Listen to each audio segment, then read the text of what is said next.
What's up, y'all? We are back at the $1 Million Pool. This is Structural Steel, episode 4.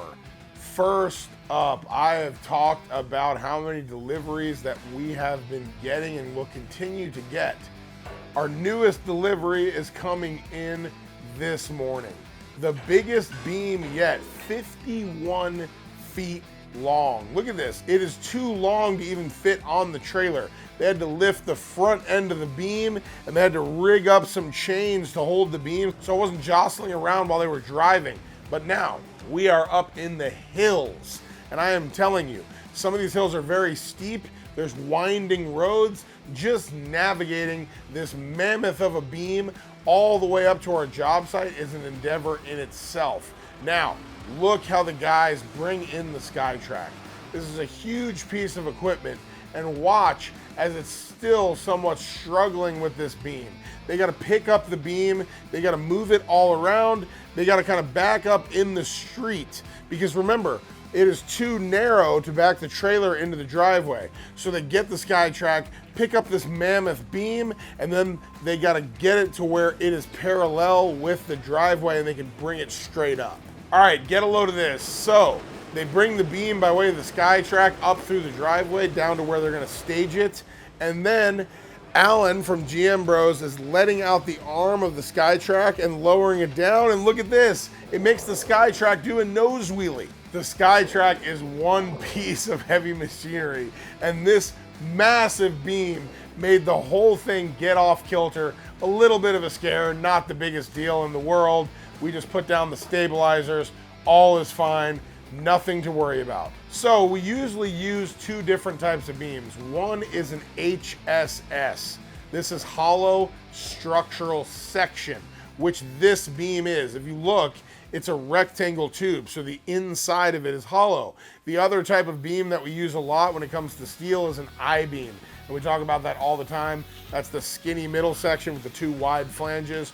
But this HSS, among many different others, has been spec'd by our engineer for this site. Check out this awesome drone shot just showing this site is big, but look at how limited we are. We can really only stage all this stuff up the driveway. And now watch all the beams scattered around. It is just mind-blowing. Right here, we have over 30 beams just set out for staging. Now, not to mention, we have multiple other beams that are already installed up at the house. So when you look at a project of this scale, there is just so much beneath the surface that's not apparent. Not only did we have to go through iteration after iteration of shop drawings to make sure that all of our heights, all of our connections, everything is dead on.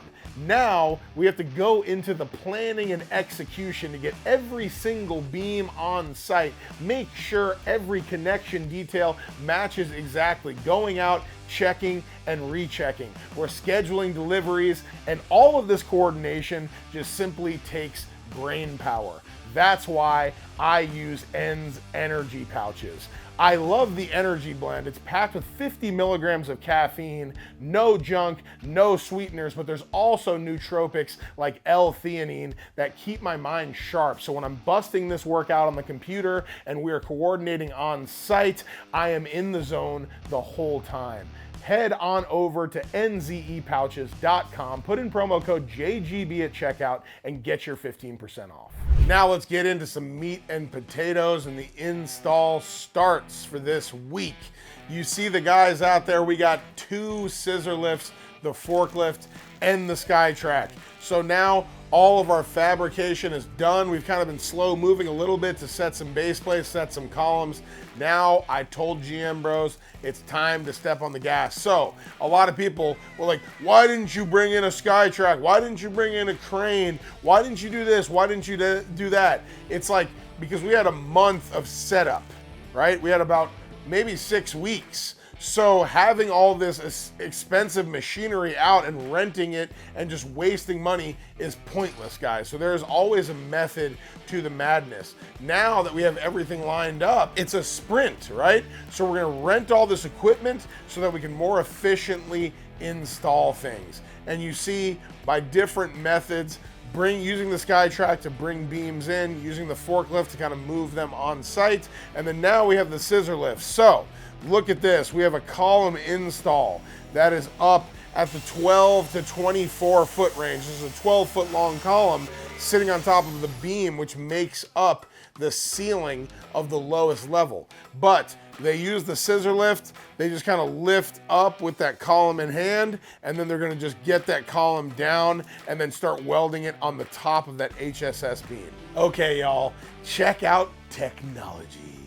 What we've done is we've taken our 3D SketchUp model, this is the architect and engineer's file, and we have imported this and overlaid it into our videos. Look at how freaking cool this is.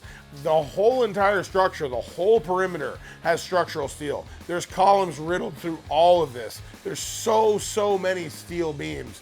But let's zoom in just a little bit and look at this area where they just installed that column. So there's 2 columns below, there's an HSS beam, 2 columns on top, and then at the very top, there's another HSS beam, right? So they have to get that other beam in, and then you see how it's gonna hold up the edge of the fascia. All around the edge of this house is all steel, because all of this is gonna end up being windows. As you guys saw in the last video of installing 30,000 pounds of steel over at the lighthouse, we are doing the same thing over here at the $1 Million Pool.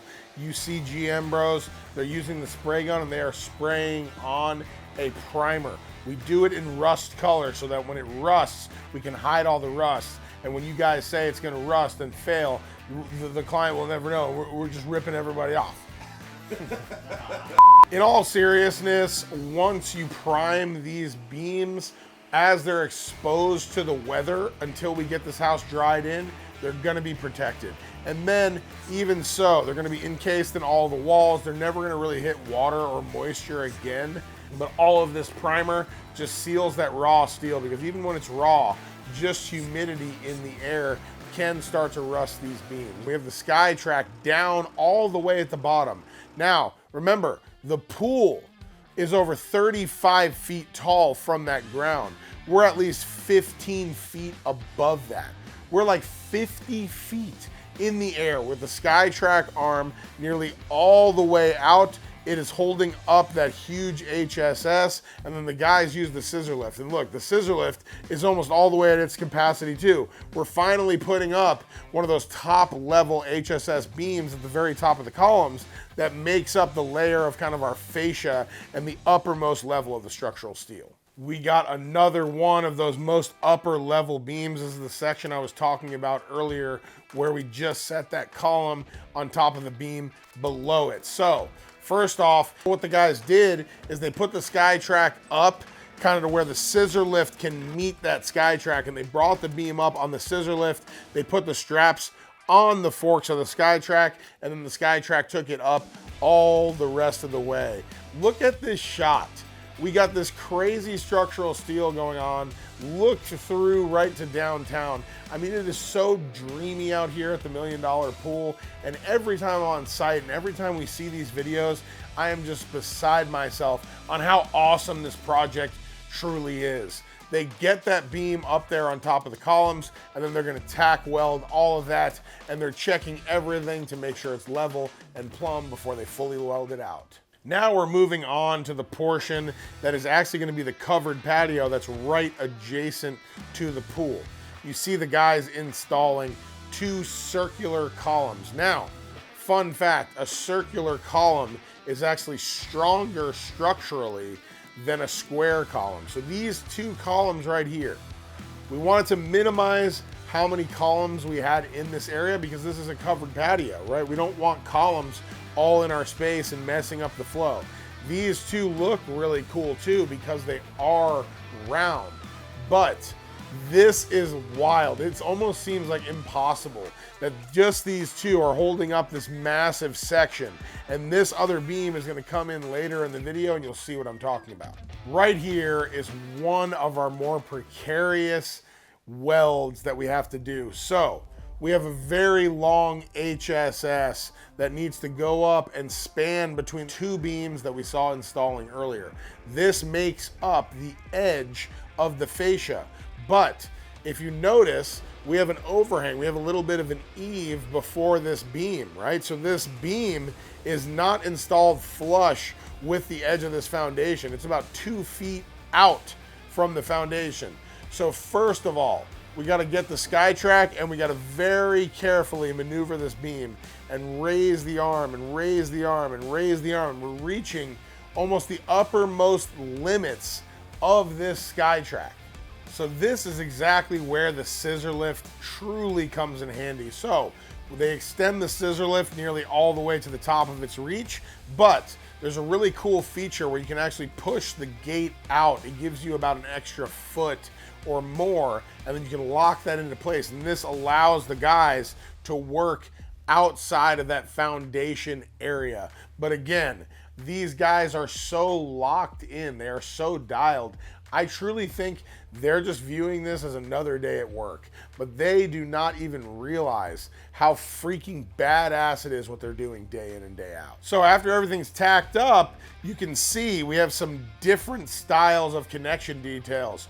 We welded on earlier some L angle with some bolts, and we basically had those bolts through the beam before they got it up there. You can see the guys welding those L angles to get that corner. So you have this L angle, there's one beam on this side, the other beam's right here. They're gonna weld out that corner, that's a 90-degree corner. And then they're gonna tighten down the nuts on all of those bolts and just get all those connection details locked in.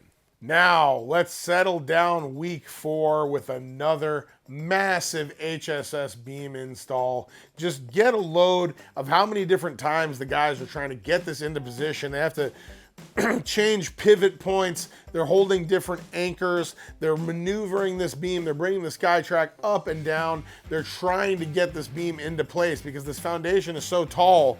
If the foundation's here, it's really hard to swing that arm over the foundation. So they have to move the SkyTrack back and forward to get this beam up into its final resting place. So, I mean, man, just logistically, it is so tough getting it in there. But remember, I said these 2 circular columns are supposed to be the only supports for this beam. But right now, the other beams aren't in place that the ends of this large beam is going to weld to. So what the guys did that I think is really smart is they put another column over there at the end just to make sure that this is stable before they get all those other beams in, and then they can cut that column out. But this is where week 4 comes to an end, and now you see we are starting to move. We got the big guns on site, multiple pieces of machinery, but if you saw that 3D rendering, you know we still have a decent way to go. This is truly one of the craziest structural steel packages we've ever done. The whole entire frame of the house, the whole exterior is largely structural steel, and we're gonna hang lumber in between a lot of those steel members. But guys, again, I appreciate y'all so much. Thank you so much for watching the channel. We have so many die-hard fans. I want to shout out multiple people. Mac Hopper. We got the Seattle Tacoma Fans Club. There's so many more people that I'm interacting with on a daily basis. We're going to start showcasing some different comments in the videos and shouting you guys out because honestly, we couldn't do this without you guys. I really, really appreciate it. I mean it from the bottom of my heart. I will see y'all on the next one.